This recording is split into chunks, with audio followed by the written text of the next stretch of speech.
My name is Bas Smets. I am a landscape architect. I have offices in Brussels and Paris, and I have been nominated by the Vlaams Architectuurinstituut as the curator of the Belgian Pavilion.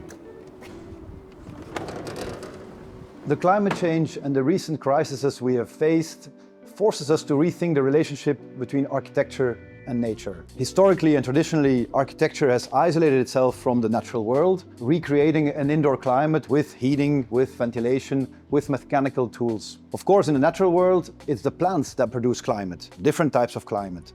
And the climate we like the most, we humans, is a subtropical climate. So what we propose here is to bring plants from the subtropical climate within the building, monitor the plants, how they behave, how they produce their own microclimate through evapotranspiration, through exchange with the air and with the soil.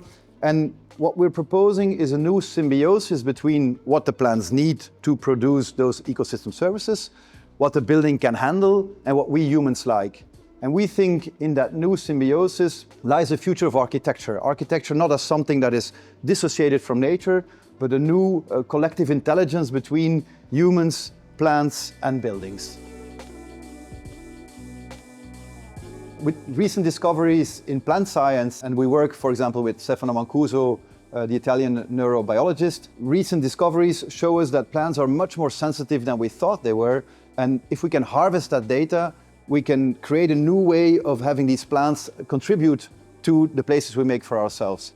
A biennial is a moment to invent and to explore. And so what we have proposed here is using the biennial, those 6 months, as a period of measuring this prototype. So we really see it as research in action that we show in real time. And I hope with this research that we can have an impact on how architecture is conceived. And also, since we're in an architectural biennial, I hope the architects see that plants are not just decoration, but is really an active agent of our climate. So this is a camphor tree from the subtropics. It's a 7-meter high specimen. And what we're doing is we're measuring the sap flow, so the water that goes up into the trunk.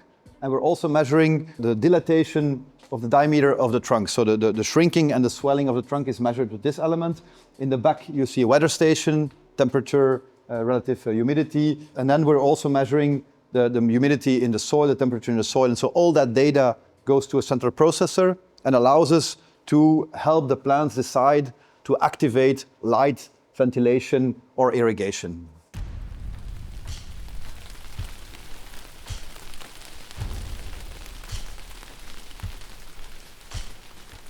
I think we cannot underestimate the challenges ahead of us. Climate change, we had fires in LA, we had the floodings in Valencia. There is the promise of AI, but also the menace of AI. It's very hard to imagine how fast things will go wrong. This is not the end of the cycle, it's the beginning of a new cycle. We have the moral obligation to remain optimistic and to test out new things. If we continue doing what we've done, we arrive exactly at where we are. So I think we're at this very important moment where we have to rethink what architecture does, what plants do, what humans do, the role of animals in all that. In a way, we have to rethink how we live on this planet. And by bringing the most important living organisms that have allowed life on the planet into the building, we change the status of that building. And that's the name Building Biospheres. It has a double ring to it. It is the act of constructing biospheres inside a building, but it's also the building as a biosphere.